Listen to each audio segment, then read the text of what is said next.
Pada awal dagangan pada Khamis, kedua-dua euro dan pound Britain berada pada tahap menurun, tertekan oleh data PMI suram dari kawasan euro dan beberapa negara anggota blok tersebut. Indeks terakhir pengurus pembelian pembuatan kawasan euro berada pada 46.6, sejajar dengan anggaran awal tetapi masih jauh di bawah paras 50 yang memisahkan pertumbuhan dalam aktiviti daripada penguncupan.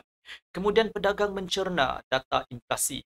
Harga pengguna zon euro meningkat sebanyak 2.8% pada bulan Januari berbanding 2.9% pada bulan Disember, manakala penganalisis menjangkakan penurunan sedikit lebih besar sehingga 2.7%. Inflasi teras merosot kepada 3.3% pada bulan Januari daripada 3.4% sebulan yang lalu, di mana jangkaan penurunan meleset sehingga 3.2%. Hakikat bahawa inflasi berkurangan pada kadar yang lebih perlahan daripada yang diramalkan meningkatkan jangkaan bahawa Bank Pusat Eropah mungkin mempertimbangkan semula rancangannya yang seterusnya membantu euro menghentikan kejatuhannya. Tumpuan peserta pasaran adalah pada keputusan kadar faedah Bank of England. Pengawal selia mengekalkan kadar faedah stabil pada 5.25%. 6 ahli jawatan kuasa mengundi untuk mengekalkan kadar tidak berubah, manakala 2 ahli mungkin meningkatkan kadar bank sebanyak 0.25 mata peratusan kepada 5.5% dan seorang ahli memilih untuk mengurangkannya sebanyak 25 mata peratusan kepada 5%. Governor BOE Andrew Bailey berkata bahawa Bank Pusat akan mengekalkan kadar faedah yang tinggi untuk tempoh yang cukup lama untuk mengembalikan inflasi kepada sasaran 2% dengan cara yang berkekalan. Berdasarkan latar belakang ini, sterling memperoleh momentum menaik yang kuat, pulih daripada kerugian awal dan menuju ke paras tertinggi minggu lepas. Begitu juga euro berjaya mendapatkan semula kerugian yang sebahagiannya disebabkan oleh data pekerjaan Amerika Syarikat. Tuntutan pengangguran awal Amerika Syarikat meningkat secara mendadak ke paras tertinggi 2 bulan, menyebabkan sedikit kelembapan dalam pasaran buruh. Sekarang mari kita lihat kalender makroekonomi hari ini. Ia tidak mempunyai sebarang siaran berita penting dari kawasan Euro dan Britain. Semua mata akan tertumpu pada data pengangguran Amerika Syarikat dan senarai gaji bukan ladang. Kadar pengangguran diramalkan meningkat kepada 3.8% pada bulan Januari daripada 3.7% pada bulan Disember. Gaji bukan ladang dianggarkan meningkat sebanyak 180,000 pekerjaan selepas meningkat sebanyak 216,000 pada bulan sebelumnya. Jika data mengecewakan pedagang, dolar Amerika Syarikat akan turun di tengah-tengah peningkatan jangkaan penurunan kadar Mac. Di samping itu, senarai gaji swasta Amerika Syarikat dan purata pendapatan setiap jam juga harus diperhatikan. Laporan yang mengecewakan akan memberi lebih banyak tekanan kepada dolar.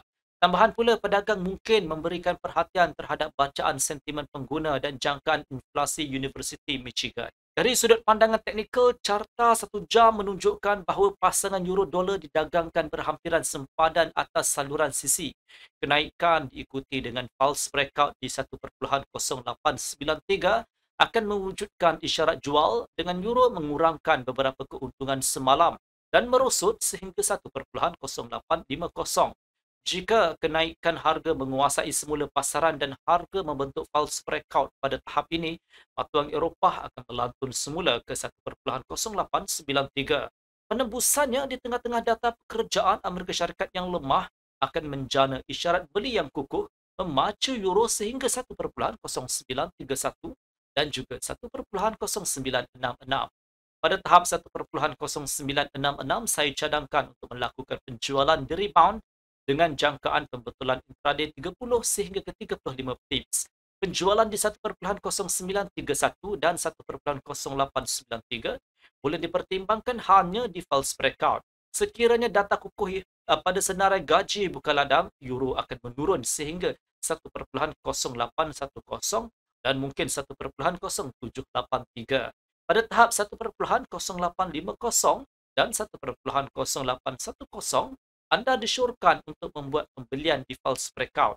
Pada tahap 1.0783, pedagang mungkin membuat pembelian di rebound dan ia bergantung pada pembetulan intraday 25 sehingga ke 30 pips. Bercakap tentang pound British, ia berkemungkinan meneruskan kenaikan. Tahap 1.2771 boleh dilihat sebagai sasaran Jika harga menembusi di atas tanda ini dan mengujinya dari atas ke bawah, pound sterling akan naik ke 1.2797 dan mungkin 1.2823 disokong oleh data pekerjaan Amerika Syarikat yang lemah. Pada tahap 1.2823, pedagang disyorkan untuk membuat penjualan the rebound dengan jangkaan pembetulan intraday 25 sehingga ke 30 pips. Penjualan di 1.2797 dan 1.2771 boleh dibuka sekiranya berlaku false breakout. Dalam senario penurunan harga, statistik Amerika Syarikat yang kukuh mungkin membawa mata wang British di bawah 1.2737. Dalam kes ini, pasaran akan menghadapi penjualan dengan jangkaan penurunan sterling sehingga 1.2708 dan juga 1.2679. Pada tahap 1.2679 terdapat kemungkinan untuk pembelian di rebound dengan jangkaan pergerakan 25 sehingga ke 30 pips. Pembelian di 1.2708 dan 1.2737 akan irrelevant hanya di false breakout. Lagipun walaupun turun naik yang tinggi, sukar untuk meramalkan arah aliran pasaran masa depan. Anda tidak boleh mengecualikan kemungkinan bahawa pound British akan meneruskan kerugian dan ditutup pada sekitar 1.2680. Sekian video analisis dari saya Hafiz Omar dan semoga berjumpa lagi.